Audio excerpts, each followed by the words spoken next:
जय गुरुदेव।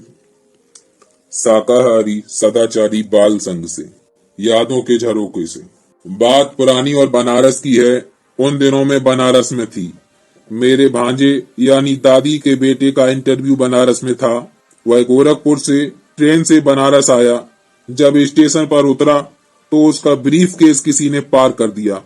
वह परेशान और चिंतित प्लेटफार्म से बाहर आया, दुखी मन से खड़ा था।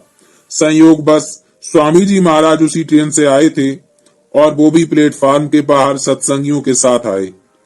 अजय ने स्वामी जी को देखा तो एकदम उसके मन में प्रार्थना निकली कि स्वामी जी, मेरा ब्रीफ केस चला गया, अब मैं क्या करूं? क्योंकि सारे सर्टिफिकेट और कॉल लेटर उसी में था।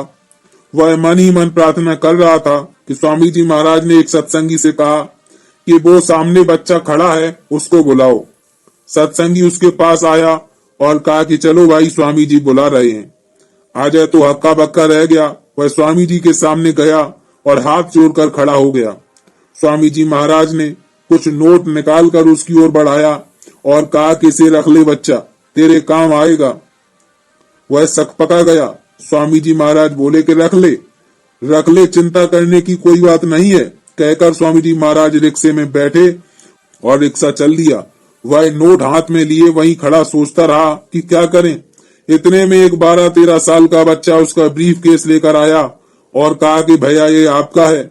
इसने देखा तो ले लिया और कहा तुमको कहाँ मिला?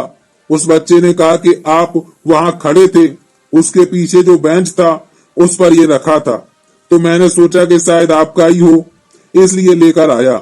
अजय बड़ा खुश हुआ। उसका टाइम हो रहा था, वह सीधे चला गया इंटरव्यू देने।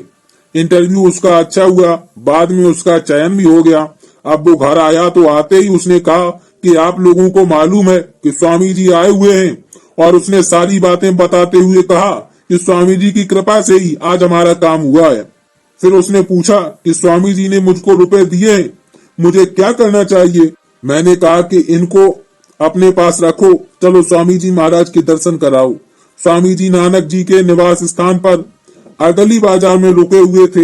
हम सबको सूचना मिल गई थी और हम दर्शन करने आए थे। फिर अजय को लेकर हम वहां गए। स्वामी जी महाराज ने अजय से पूछा कि सब ठीक है।